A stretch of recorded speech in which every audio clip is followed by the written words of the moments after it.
Well.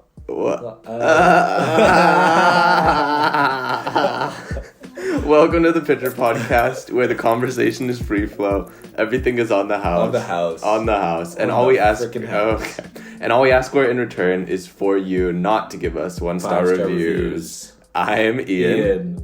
And I'm Cody. And today we're going to be talking about feeling sick. This is mostly prompted by me feeling sick last night, but then being fine, so... Oh, what the f***? You didn't tell me? Yeah, I thought I was going to throw up last night. I didn't think I should be here without a mouse. It's fine, it was a stomach thing. But, yeah. That's what they all freaking say. No, they don't. Yeah? Yeah. That it's a stomach thing? Or it's just a little thing. It's a little thing. No. It's fine. No, mine wasn't a respiratory thing. Are you sure? Mm-hmm. Cody's... I just felt like I was going to throw up. Because you can't breathe. No, because I didn't eat anything. Actually, no, this is spoiling. Spoiler alert. So for our culture corner, we're going to be looking at YouTube videos. And Cody, you want to start us off? Sure. So mine is just another Jake and Amir video. I was struggling for what to put for YouTube videos, so my fallback is Jake and Amir, and I don't think I've recommended a YouTube video so far that hasn't been Jake and Amir. So just keeping with tradition. It's called Ransom by Jake and Amir. It's very funny. Yeah, the title pretty much explains everything, but it's only like 2 minutes long or something, so you should just watch it. The thing about Jake and Amir videos, it's like hard to explain it, and even if you try to explain it, it's not funny. It's just not funny when you explain it. So you just gotta watch it, and even when you watch it, you gotta like have a specific type of humor to enjoy. Yeah. We show this to like one of our friends. They'd be like, "What the f*** is this?" Yeah. Like I've watched it with people being like, I think they'll find it so. You're just funny. like watching it with them, and you're like, okay, it gets funny. Don't worry, trust me. And then it gets to the funniest part, and they're like, you're like, you got that right. But did you get it? Like, do you want me to explain it to you? you? Have to like force out a laugh, and you're like, oh, fuck, they actually enjoy it. But my video is Mac DeMarco's Panache Village of Love virtual concert. He does like 4 covers of very famous like old songs, including Frank Sinatra, and I just love the video overall. Good vibes, good music. It's like 2 artists. I mean, like it's an artist I really like singing music that I really like. So like jazz and like Frank Sinatra stuff. He's got a great voice for it.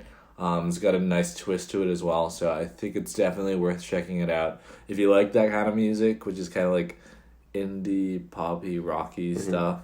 So definitely check out Mac DeMarco, Panache Village of Love virtual concert. Not sponsored. Yeah, we were talking before this about how I had one college friend who was really into Mac DeMarco and went to see him live. And it apparently was just like the rowdiest concert he's ever been to. Like he posted a video on his Instagram of him. I think he had just like eaten cake or something, but it was all smeared over his face and he was still singing and there was like gloops of it like falling off of his face. And then there was one where he was like had a cigarette lighter and was just burning his nipple too. And then there was also one of like a crowd climbing up to the 2nd floor and people like pushing them and stuff too. Yeah. So it just seems like the craziest. But you know, people who go to these concerts and think it's like the rowdiest thing are like these pseudo edgy kids who are just like trying their best to be edgy, and this fits the whole stereotype. Yeah. To be fair, it was pretty intense, but yeah. Fair enough. Do we have to do any warm up games, or do you think we should just get straight into it? No, let's just get straight into it. 1, 2, 3, 69. 1, 2, 3, 69. 1, 2, 3, 69. So we'll get into recent study suggests. This week, Cody's going to be leading the charge. Yeah. Take the stage, Cody. And don't look at it, okay? I'm looking right now. Okay. So mine is less so specific studies, but more so a collection of weird studies, that were like the article title is 7 award-winning scientific studies that are too weird to believe. And it's from 2015, but some of the stuff is still really weird, actually. So number 1 was when you attach a weighted stick to a chicken's butt, the chicken walks in the same manner that the dinosaurs are thought to have walked. Whoa, what? Say that so again? this is the diagram for what it is. When you attach a weighted stick to a chicken's butt, the chicken walks in the same manner that the dinosaurs are thought to have walked. Yeah. So essentially, they're just saying that, like, I mean, chickens are their ancestors are dinosaurs, exactly, right? Exactly. But they're just lacking that heavy weight on the back. Yeah. Because they don't have these massive, gigantic tails. Yeah, exactly. And but why the f*** do they need to know that? Yeah. It's like not even the weirdest one that's in this collection. But if you look at the weighted stick that they put on the back of it, it's like a toilet plunger. So you just have to imagine like these people, a chicken. These chickens that are like walking around and getting plunged, and then the people that have to like analyze their movements and stuff. Yeah. The other one is we know how long it takes for the average mammal, including humans, to empty its bladder. And the average time is 21 seconds plus or minus 13 seconds. Plus or minus 13 seconds? Yeah. That's so ridiculous. 21 seconds plus or minus 13 seconds. That's so vague. Yeah. It's too large of a range. Yeah. So the study is actually called Duration of Urination Does Not Change with Body Size, which is actually kind of interesting, I guess. Like, the average time it takes doesn't depend on the bladder size. Yeah, like the actual size of the animal. So like for an elephant to empty its bladder, it's the same time as like a prairie dog or something like that. What? Yeah. Well, like on average, like that's plus or minus 13 seconds. Apart from the plus or minus, like the intense deviation. Yeah. It is a interesting fact. Yeah, for sure. This one is some scientist got honeybees to sting him repeatedly in 25 different spots on his body to see which areas hurt the most. And then it shows a diagram of all the places where it got him to stung it. What are those two places, Cody? Can you read out? Well, one of them is the skull, the nipple, the armpit, top of the hand, middle fingertip, middle toe tip, even the nostril and the upper lip. The one in the very middle. But the one in the very middle was the penis shaft and then the scrotum too. Why was he stinging? There's just a diagram of like his body and then where he got them to sting him. Well, fair enough to this guy, but like it kind of reminds me of that one doctor who cracked only his knuckles on one hand just to see if he gets arthritis. Are you serious? Yeah. Only on one hand and kept the other hand awful. Fine. And then he realized nothing happened. So it's actually kind of not healthy, but it's safe to crack them nuts. Yeah, I remember my parents used to say that you get arthritis if you crack your knuckles. Exactly right. And then lies. Yeah. But guess which areas were the most painful, and guess which ones were the least painful on the body. The shaft, the penis shaft. Is the most painful. That's one of the most. The least painful, I'm guessing, is the butt cheeks. No. What's this? Why just tell me? So the most painful ones were the nostril, the upper lip, and the penis shaft. Upper lip? Yeah, upper lip, and then the least painful. Just everywhere with the most like sensitivities. I guess, yeah. But the least painful was the middle toe tip, the skull, which I didn't think. The skull, and then the upper arm. I guess like where you get injections. Normally. Okay. So. Very nice. There was... What's the one with the egg? There's a team of scientists figured out a way to partially unboil an egg. What? Yeah. How does that put work? like chemicals in essentially that pulled apart the tangled proteins in the egg and allowed it to refold. So this one I guess is like somewhat useful or something. Like the scientists said that this process could salvage sticky material that gets stuck in test tubes during experiments. And eventually it could be applied to the cheese-making and pharmaceutical industries. Ooh. This is in 2015, though, so I don't know if anything happened or, like, how that stuff works. But very, very nice, very nice. But yeah, anyways... One last one. One last one? Okay. It gotta be fun. It gotta be the best one I've ever heard. The best one? Well, there's only a couple left, so it might not be... Okay, I guess. Turns out that you can diagnose acute appendicitis by seeing how much pain patients experience when they are driven over a speed bump. Huh. Which I guess is interesting. I mean... I guess it would make sense too. Yeah. But, like... There's so many other ways to test it, apart from, like, getting in a car and then feeling it. And then, like, having to feel pain. But I bet it was, like, a guy who went over a speed bump and felt pain, and he's like... I wonder if I have appendicitis. And then he tested and he did or something. But yeah, anyways, those are like the studies that I found this week for everyone. Very nice and fun. So we'll get into a weekly catch up this week. I'm not gonna go. I'm actually super sleepy right now. That's why I'm pretty low on energy. Okay. So you go first. Cody go first. So you go first. You have to. I went first. I just want to see what Cody means about the second item in his weekly catch up. I can explain, but we have to get. But what is it? What does it say? What does it mean? Just read it. Read it. What? It's a surprise.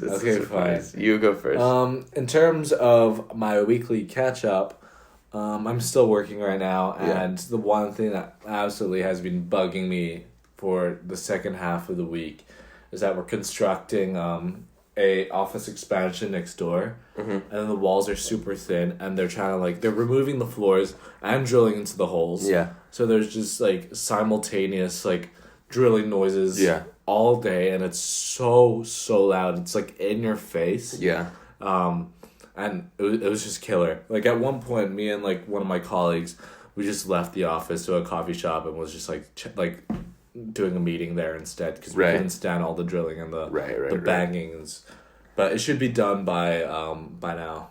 Okay. So, by 2 months or something. If it was 2 months, I'd probably quit. Yeah. I'm handing in my temporary resignation. There's no way I can do it. It actually physically hurts my head. Yeah. Even with my AirPod Pros. Yeah. The noise cancellation can't even block any of that banging and whatever. Yeah. Does it vibrate so much that your body feels it? Your body feels the vibration or not really? Not so much, but it is really loud. It's so loud that when we left to a coffee shop, I could still hear it ringing in my ears. Right. That makes sense. Yeah, we had that in Hong Kong. It's because everyone's kind of living on top of each other in apartments. If the floor below you or across from you or on top of you gets a renovation, then it's really, really noisy for just everyone. And the thing in Hong Kong is apartments are made out of just concrete and steel. Wood. Wood. Just wood, just straw. But that's not the case for a lot of places in the US, where it's not just made out of reinforced concrete and stuff. So it's drilling into anything is super, super noisy in Hong Kong and rattles the entire building pretty much. So it renovations are just super noisy. And then in the US stuff tends to be spaced out more, so it's just you'd hear it. Isn't everything made with wood? Everything made with wood. It depends. It depends on if it's an old house. Drywalls and all that stuff. Yeah. Obviously, if it's a huge office building, no. But yeah, and there's more insulation and stuff in the walls, which makes it less noisy when you're renovating. Also, another thing that happened this week that I've been I've done this once with Julianne, one of my friends, and I did it with my cousin. It was a long-awaited thing.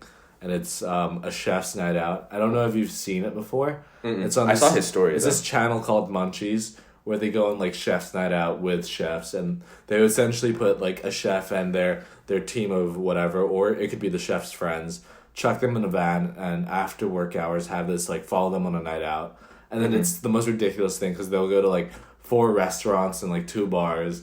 And happen to know everyone there. They get free food. They're just eating, they're drinking. It's a very gourmet, very very swanky way of getting absolutely sloshed. Right. So they stalk them or what? No, it's literally just camera crew and just following them. Okay. They know they're there. Mm-hmm. So obviously because they know they're there, I think they play it up how much they go around at night or wherever they go just for the entertainment value, or just to look a bit better.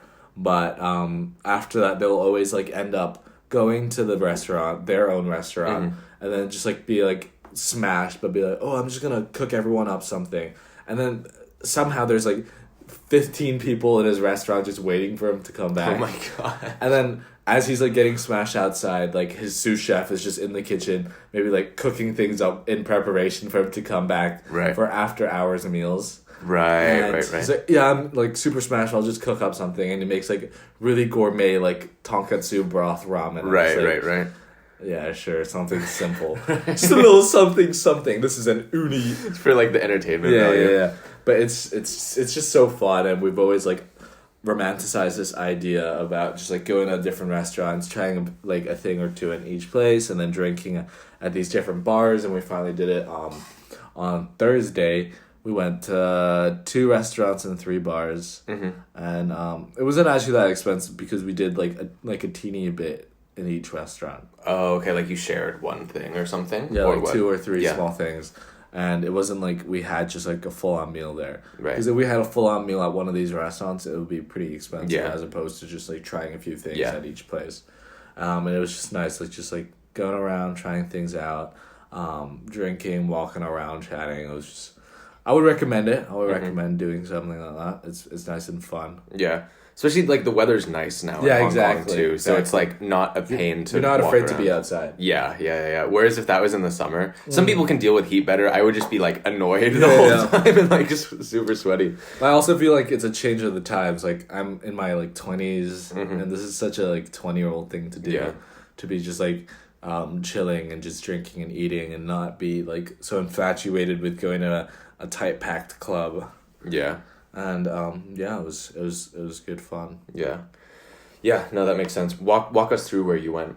So I think I recommended a couple of these places last week when we did restaurants. Yeah. So I went to Blue Supreme, this like American wine like small dish place. Grab a couple of things there, and surprisingly, I went there once with Juliet, and because she's pescatarian, I only had like the vegetarian dishes. And then coming here, I was like, oh, I'm definitely going to try something that's, like, meat-based. Yeah. But then the things were so good last time that Ryan and I only ate, like, vegetarian stuff this time. So I was like pretty surprised with my food choices. And they do, like, these, like, I've never seen bottles of beer in, like, a wine bottle, essentially. Yeah, you talked about that. And then putting in, like, nice glasses. It was quite an experience. So I went there. And then afterwards, I went to Koa. So I probably recommended that last week. Yeah. But essentially, like, I went to Koa 3 times this week. Oh, really? Because I had dinner with Julia on Wednesday. We went once before dinner. Yeah. And then once after dinner. Because the drinks are just, like, so good. Yeah. And then we tried new things the first time we went. Yeah. And then she was, like, craving the one thing, which was the coconut punch. Yeah. So we just went right after. And I just love the fact that, like, I've been quite a few times now, and, like, they now, like, know my name and stuff like that, and I just love, you know, that kind of hospitality. Yeah. Southern hospitality. And so I went again, and I just, like, enjoyed it, loved it.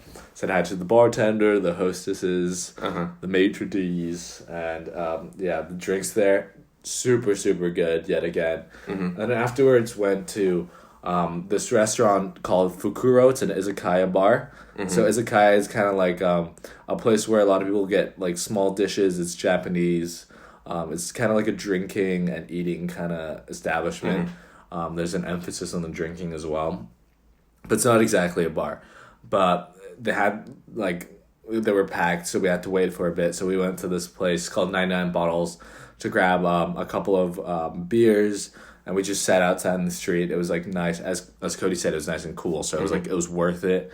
And in, like, 15 to 30 minutes, we got a call back. Went to the restaurant. Had amazing food. This cold brew highball, which I was like, there's no way I'm getting cold brew at night. But then it was actually really nice. And I wasn't too buzzed from the caffeine. And then right after that, I was like, we have to end it with a bang. So we went to... our favorite place, Sake 10. But, you know, Which is what? Sake 10 is a sake bar that Cody, Rachel, and I went to, like, a month. Actually, like, even... like 2 months ago. 2 months ago. And we kept saying we're going to go back. We never managed to do so. Yeah. So, or we went back once, but our favorite bartender wasn't there. So we just didn't want to...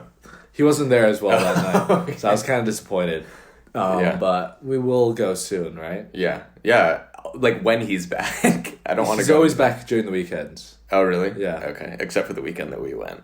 We went on a weekend? Yeah. We went on another Saturday night, and we're like, is Patrick here? And they're like, no, he's working at another bar this weekend. Oh, what? Because it's like the group owns a ton of different bars, so they cycle their people depending on demand. Okay. That's a bit of a bummer. Yeah. But we'll go when he's there. Yeah. Okay. Yeah. Only when he's there, because he gives us a lot of free stuff. We should just, like, get his number. Yeah, I guess. Yeah. If he'd give it to us. Yeah. But yeah, that's nice. I'm not done. Oh. Okay, I'm joking. I'm done. Are you? Yeah. Okay. So anyways, my weekly catch up was pretty much just yesterday it was a bit of a crazy week, actually, a bit of a hectic week, and well, how come? busy at work, and then I was also just really tired on most of the days because I went out with some colleagues on Wednesday night, which was just not a super good idea. I thought it was just going to be like 1 or 2 drinks after work, but ended up being going to drink with some clients and then having quite a bit to drink there. And then I was going to meet up with some other colleagues that were my age. Yeah. And then so I got a drink with them, and then we were just going to call it a night after talking and stuff. But then ran into one of my bosses at the same bar, and then he told us to join them and his other colleagues. So anyways, it was the 4 of us, and then we ended up staying until the actual bar closed at like 11 or 11:30, and this is on like a work night, you know. And so I just ended up drinking way more than I thought I was going to be drinking. I thought I was going to end at like 7 p.m. or something, but I got home at like 12:30 or something, and then just had to shower and go straight to bed. So I was just really tired for the rest of the week. You want me to read some of these messages? I was messaging Ian while it was happening. It was like right after he asked me to send a couple of videos from like a couple of weeks back. Yeah. And then suddenly out of the blue I get some of these funny ass messages. But we will not read it. You know what? You can read it. I'll just bleep out the bad words. Oh, okay. No, I'll bleep out the bad words. Yeah, you'll bleep out the bad words. So like it was just I think it was 10:30 on a Wednesday night. And then I just sent Cody a couple of videos from like a couple of weeks back. And then just out of the blue, he just says, "I'm so fucked." And I was like, "Where are you?" He was like, "Line, libs, exchange." Like, I know what he means. Because it's like this place called Liberty and like Exchange Square in Central. But then he just couldn't spell anything. And he just kept saying, "I'm so fucked." And he's like, and then he's like, "Dude, I'm at Liberty right now with beep beep." And the next morning he just says, "Okay, that was awful." Yeah. It was just not a good feeling on a Wednesday. And then you have to get back to work as well. Yeah. Like pretty much it's like you leave work, and then the whole thing with post-work drinks is like, at least for me on a weeknight, it's like I still want to have an evening or something to break up the day. Yeah. But for me, during this day, it was like pretty much just drinking around the office space too, and then going straight home, straight to bed, and then waking up and like going back in the morning. So you never like had a time off the office. Yeah, exactly. So that just wasn't a good feeling. I'd recommend not going near your office if you're like having weeknight really long drinks or something. But I went with my girlfriend yesterday to an art exhibit. We're trying to go to like a different art exhibit every Saturday. Do we need to list out the amount of drinks you had that night? Yeah, sure. It just shows how much of a heavyweight Cody is. So 5 drinks at this place, and then went to Liberty, and then just had 1 there. So that's 6 drinks. Yeah, and that was with my colleagues that were like my age. Colleagues. That's when he was about to call it a night. Yeah. After 6 so we were drinks. walking out of the bar, and then I see my boss, and I'm like, "Hey, good to see you." And he's like, "Join us." And then his boss like met up with him, and then had 3 more drinks, and then after that they ordered Jaeger bombs, 2 rounds of Jaeger bombs. Yeah. And Cody was only able to drink 1 of those, and his boss had to help him with the second one. So in total, he had 10 drinks in one night. Yeah, it was not good. I really didn't feel good. But he wasn't blacked out. He was only spaced out. Yeah. So solid, night out for him. Yeah, it was because it was over like 5.5 hours too. Yeah, but that's like 2 drinks an hour. Yeah. It wasn't good. It wasn't good, but I didn't throw up, at least. I was proud of myself. Really? No, I didn't. I was really proud of myself. Very good. So anyways. Were you hungover the next morning? I didn't feel good, but I wasn't feeling sick or anything. Huh. As soon as I got into the office and had like a coffee and like a pretty good breakfast, I was like ready to go. True heavyweight. But I messaged one of the other colleagues that I went out with, because it was her first time meeting one of my bosses. And was like, how are you feeling this morning? She's like, honestly, really not good. The normal times everyone gets in at like 9 or something, and then the 2 bosses that we drank with came in at like 10, and they're bosses, so they can do it, but they were just feeling so sick. One of them went straight to the office and just like locked himself inside of his own office.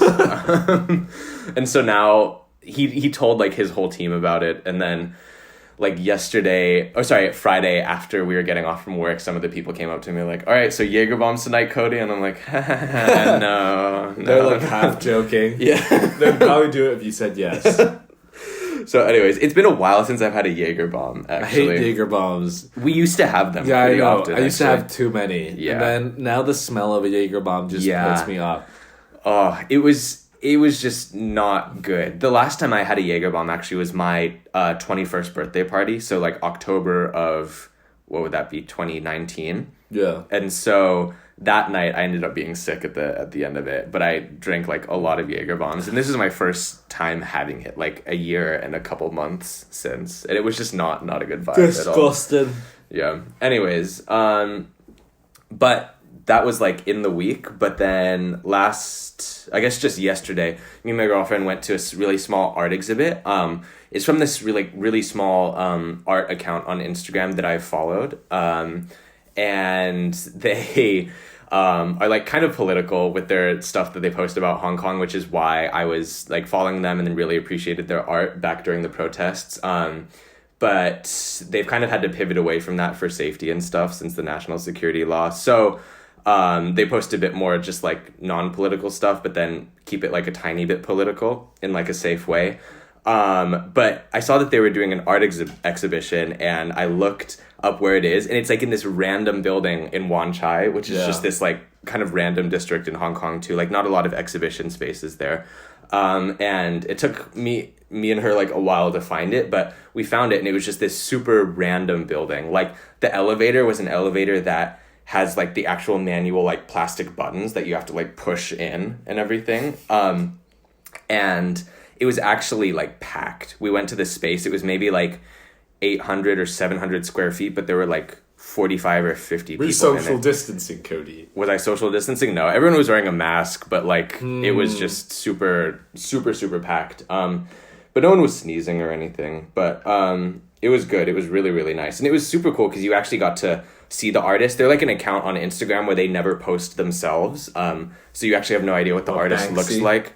But then we got to see what the artist looked like, and it was just like, it seemed like a 20-year-old something woman, and like people were getting like notebooks and stuff for her to sign, and she was selling a ton of like different prints and stuff, and it was just a very like wholesome moment. Some people brought their kids and stuff too, so it was very nice. And then we went to this kind of like historical museum place also in the same district of Hong Kong called Wan Chai, and it was cool. It was called the Blue House, and which is the second thing on my list that you were laughing about. But yeah, it's basically basically the housing market in Hong Kong is just super messed up, and it's pretty much dominated by like 5 different companies that buy up all of the available land and then build like luxury property on top of it. And because of that, like the property prices in Hong Kong keep going up, and it just makes it really unaffordable for everyone. So this was old, like 1900s public housing, like government public housing in Hong Kong. And it'd gotten so dilapidated and run down that a lot of these real estate developers were trying to buy it to build like more luxury residences on it. But then this one charity really like petitioned super strongly to get it like saved by the government and redeveloped and fundraised and everything. And so it actually won after like a super long like court battle and everything. I didn't know this was even a thing. Yeah. And then they kept it pretty much as they renovated it, so it's still public housing. Like people still live there, and it's actually pretty big. There's like 70 different apartments. Wait, still up there? Yeah. This is public housing? Yeah. Ian's looking at emails. Sorry, not emails. Photos of it on Google. It looks really nice for public housing. Yeah.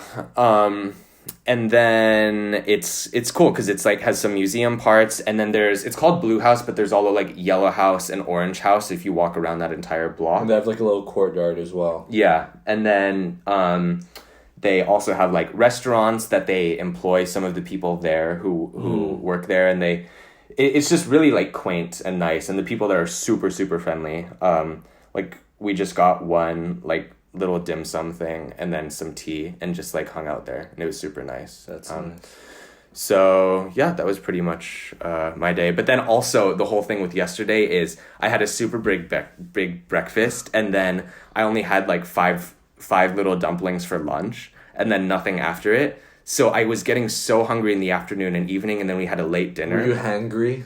I was actually, I normally get really hangry, but I felt proud of myself for not being. I was like, it was taking a lot of willpower not to be. But my stomach is super, super sensitive, just always. And sometimes I get so hungry that is everything okay? Yeah. So I just get super hungry and end up feeling like a bit sick, actually, because of that. And so yesterday was one of those days. Like I just got super, super hungry and ended up feeling like sick or queasy because of that. And so, yeah, it was just like not a good vibe, which is why I thought we would talk about. I actually texted myself last night being like, this would be a fun thing to talk about on the podcast. But yeah, I guess we can jump into our main topic, which is feeling sick. So anyways, I kind of wanted to start it off with some questions in terms of like, what type of sick do you most often feel? Yeah. Is this a question for me? As my computer is getting hacked. Like, my cursor is currently just moving with a mind of its own, so I don't know. You can just look at my notes. Okay, I need to turn this off. Okay, but ask that question again, please. What type of sick do you, like, most often feel? I think physically I get motion sick the most. Also, I have a really irritable stomach. I don't know if I have IBS. I don't think I have IBS. But I feel like maybe ever so mildly I do have a bit of it. Because my stomach is very sensitive to oil, to a lot of different things that... just like a lot of oil and a lot of fat and a lot of grease, like that doesn't sit well with my stomach. I'm not sure if that's because of my diet or how I've been cultivated as a kid, where I've been eating a lot of like clean stuff, like steamed, broiled, braised, stuff that doesn't require too much oil and too much fat. So I've conditioned my stomach to only be able to intake that kind of food or drinks, and having like, that's why I can't really eat outdoors that much or like outside that much. It's because a lot of times it's very fatty, very oily, and it's not that I'm a health freak. It's more so that my stomach just can't handle it. Yeah. Right afterwards, I'll probably need to poop a bit, so I just avoid that the most. Yeah. So my tummy sensitivities also go to like lactose. I think that's very Asian of me, but I'm not intolerant, but I'm pretty sensitive to lactose. Yeah. And anything that's lactose heavy, I do need to poop. Yeah. There's something like 8 out of 10 Asians have lactose sensitivity at the very least. Yeah. So it's always rare to meet like an Asian person that isn't affected at all by like dairy or milk or lactose or anything like that. I'm always so jealous of them because I'm only half and I still inherited like the lactose sensitivity. It's because so many Asians have these like weird like lack of enzymes that break down a lot of these things. That's why we're lactose intolerant. A lot of us have eczema. Me too. I have eczema spots as well, and a lot of us have alcohol allergies. Oh too. Yeah. Asian flush is insane with some people. Like my cousin. My cousin looks like he's suffering from a bad rash when he's drinking alcohol. Right.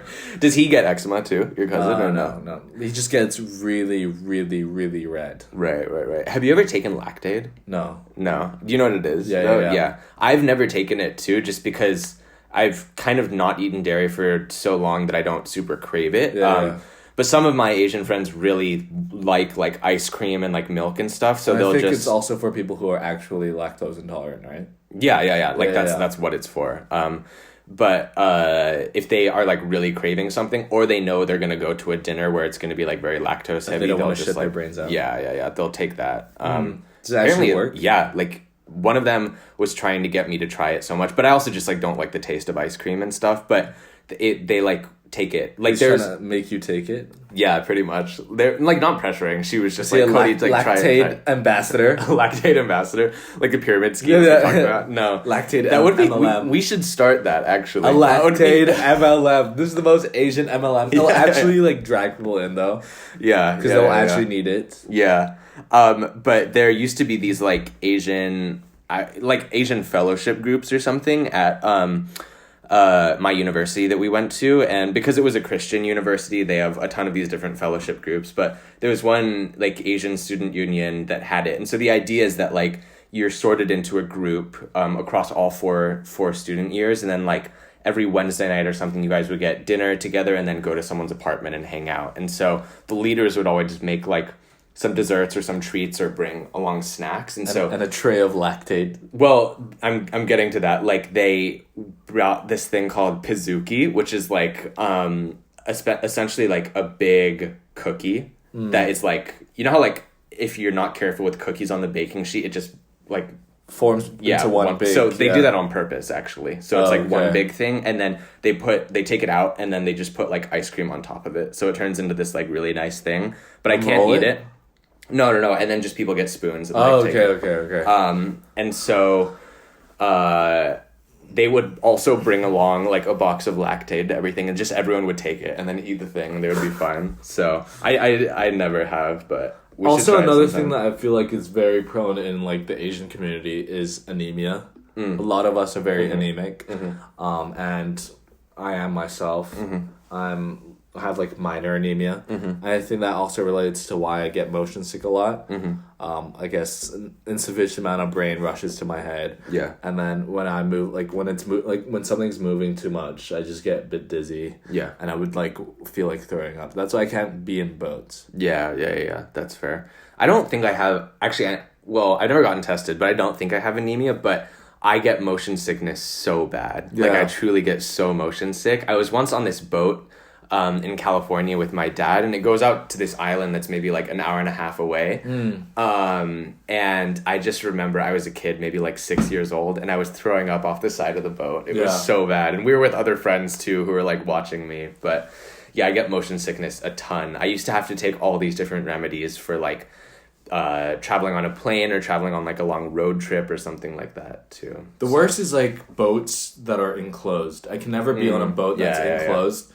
Especially when it's air conditioned, like it takes me probably 5 minutes until I really want to throw up. Yeah, it's that bad. Yeah, no, that's also back of the bus. Never go to the back. Of the bus. Yeah. I can't do that. Yeah, and then just certain things like mix together too. For like if I have a certain number of those things go wrong for me, then I start to feel even more sick. So like if it's like really hot, I'll already get like, you know, like hot and bothered or whatever, and just like not feeling good because of that. And then if it's like I haven't eaten a ton or something too, like my stomach's already feeling like a bit upset about that. So then it's super easy to start feeling like super sick if you just add a bit of emotion into that. And then if there's too many people around, I also get that like, I don't know if this is a type of sickness, but I do get very, like not annoyed, but I don't feel well when there's too many people around me. For sure. Yeah, that's a common thing. I think I got that yesterday. Too many people or just too much sound. Yeah.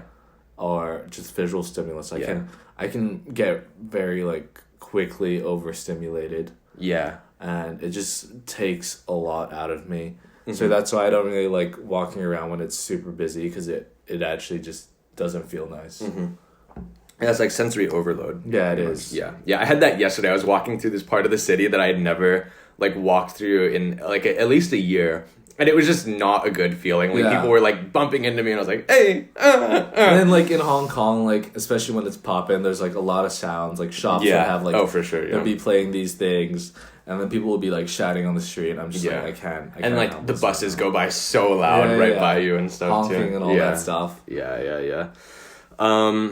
But yeah, anyways, I thought it would also be funny to talk about any like awful, like sick memories that you have. Because I feel like everyone has like a few embarrassing, like sick stories. You want to go first? Me? Yeah. This is in middle school.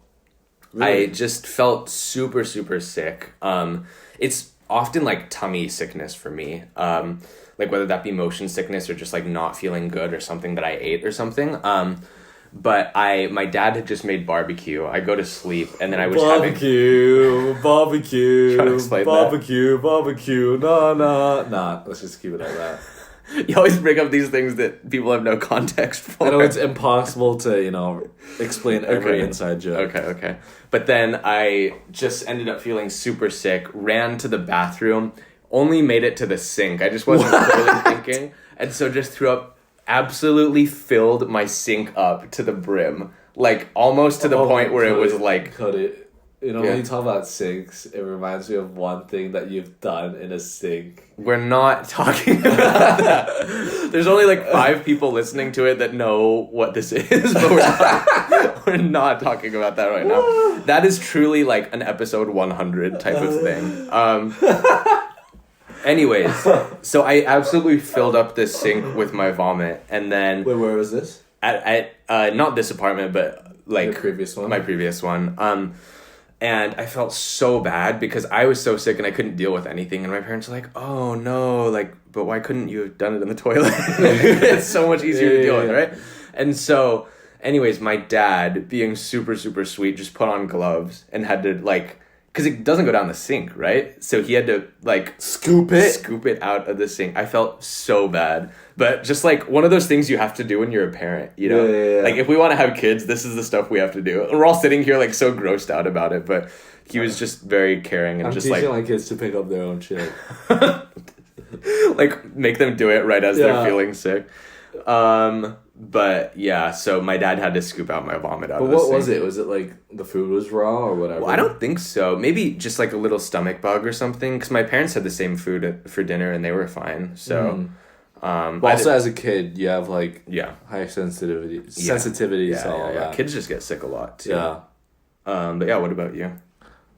Worst sick memories. I mean, I've told a lot of sick memories on this podcast. Like, I think last week I was talking about throwing up a whole watermelon into the tub. A lot of it has come from certain consumptions of alcohol. Yeah, you threw up outside the taxi, out of the window, remember? Oh, well... we already talked about it. Have we? Yeah. But I guess, like, one thing that's not a specific incident, but whenever I get diarrhea as a kid, my mom used to make me chug Pedialyte. What is that? Pedialyte is, like, this electrolyte drink, and apparently everyone in the States love Pedialyte. Oh, really? Yeah, I've heard the name. I don't know. It's like the go-to like after night out drink, and apparently it's like people love it. But their version of Pedialyte is like kind of Gatorade-y. Oh, okay. My one is like, have you had thick water before? No. It's like this thick water. It's like it's disgusting. It tastes like, I don't know how to explain it. It just tastes bad. And then the sensation of thick water going down your throat as well. Yeah. I used to be like in desperate fear of drinking Pedialyte because I'm just like, I don't want the sensation, I don't want the taste, like drinking it just makes me feel worse, even though it's better for me because like I'm literally like pooping all of my nutrients out and I'm lacking all of it, and then having to go through the healing process of chugging this disgusting Pedialyte and then only being able to eat like the driest and the plainest of like crackers and maybe like white congee is just... It was never a good experience. It's something that's always in the back of my mind when I have diarrhea. Right. Not that I have it a lot. Right. But a recent story about diarrhea. We should just call this the diarrhea special. Poopy podcast. The Poopy podcast. Was literally right before COVID really boomed out in like Hong Kong. This was Chinese New Year. And I have this bad tendency of getting really sick right before Chinese New Year. And then everyone would always come over for dinner festivities, and I'll always just like be in my room just sick. And I've done this like a couple of years in a row. Not in a row, but a couple of years already. And initially, I went out, and then I didn't bring a mask because I didn't think it was that big of a thing in like February. I never actually like properly acknowledged that COVID was a thing. Yeah, I was like, yeah, sure, it should be fine. I don't think I got COVID then. Yeah. But essentially, I had a cold brew that day at Elephant Grounds at this cafe. Yeah. Don't ever get it there. I've gotten really bad memories from that. And essentially, I drank it, and then caffeine is a thing that really triggers my stomach. And I don't know, it was probably bad coffee. Maybe I don't know what kind of water they used or whatever. And then I got this intense stomach bug, and then was literally just shitting my brains out that night. And my mom's like, yeah, I told you. That's why you should have worn a mask. You probably got something. And then I was shitting my brains out. And then it was like right before Chinese New Year. And she's like, you better not get sick for Chinese New Year. Yeah. I'm like, oh, damn. I'm literally going to be sick. And then had a like pretty high fever the day after. Okay. And then literally right on Chinese New Year day, I got slightly better. was able to go to festivities, but like wasn't able to eat the food. Yeah. Because I was playing it off of it. I was like still like kind of watery, and I was like, yeah, finally got my first solid poop. Just so I don't ruin everything. Let us check. No, go back up, please. It's a bit weird, Mom. But yeah, that was. I don't like when the bottom half of my body loses control. Yeah, it's not great. Yeah, for sure. It makes you feel like one of those like old people that has to wear like a diaper or something. Don't look at me. Don't look at me. This is me at my worst. What about you? We shall have one bad memory from you, and we should end it there because Cody's in a bit of a rush. Yeah. I can't think of too many other ones. But like, there's also just cases where I've drank too much too, and like, sorry, I'm getting a ring. Cody's such a busy boy. And it's just been bad. So actually, this is funny. The friend that I told you that went to the Mac DeMarco concert, this is our sophomore year in college, and we were just all like trash in college, especially that sophomore year. And we got like a bit drunk one night and did some things, but then one of the things what? For my parents' sake, I don't want to talk about them. I've told them the stories, but they would just be mad if I told them on the podcast. But okay. But his one thing is there's common kitchens, like maybe a few kitchens per building, and someone had left these frozen berries in them. And his thing, and then also in the fridge, someone had left frozen cream. Not frozen cream, like refrigerated cream, like heavy cream. Yeah.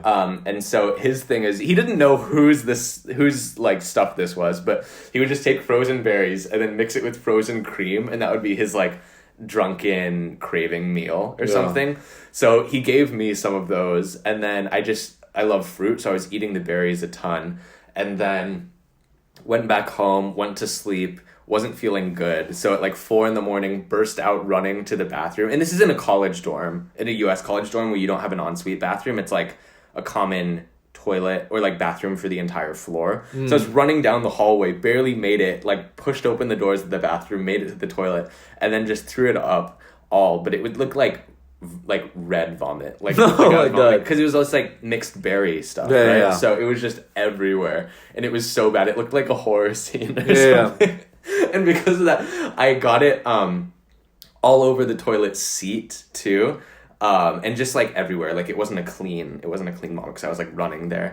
And then that went back to bed. It happened again. Anyways, was too tired to deal with it then. But then went in the morning and then just walked in as some people discovered it. They were like, "Oh my gosh, is someone okay? Like it looked like someone bled out or something." And I was just like,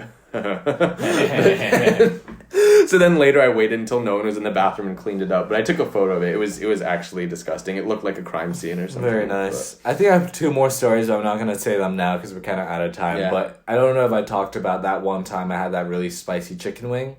Yeah, you talked about I talked about it on the pod? Yeah. How about that place in North Point? Right? How about that one time where I ran and then had to poop? Mm-mm. Okay, well that's an interesting story that I'll share with you guys next episode. Cody, write it down so I can remember. Okay. But I think we have 2 more things to talk about on this topic, so we might continue it next week, or might continue it some other time. Yeah. But I think it ties into different things. Yeah, we can make it Poopy podcast episode. Let us know if you guys want it. If you guys don't, let us know. If you don't want it, we're going to have it. So, too bad, guys. So just no one listening at this point. Literally no one has made it. Everyone's just throwing up right now. It's like the 7th shit story that we got into. Well, yeah, we'll end it there. So follow us on Instagram at PitcherPod. Rate and review us on Apple Podcasts. We're going to be giving shout-outs to everyone who rates and reviews us on Apple Podcasts. Subscribe and check us out on YouTube, Spotify as well. Also, DM us at pitcherpod@gmail.com with thoughts or suggestions. Bye. Oh, wait. We'll grab a picture with you next time. Bye. Poop, poop. Bye-bye. Poop, poop.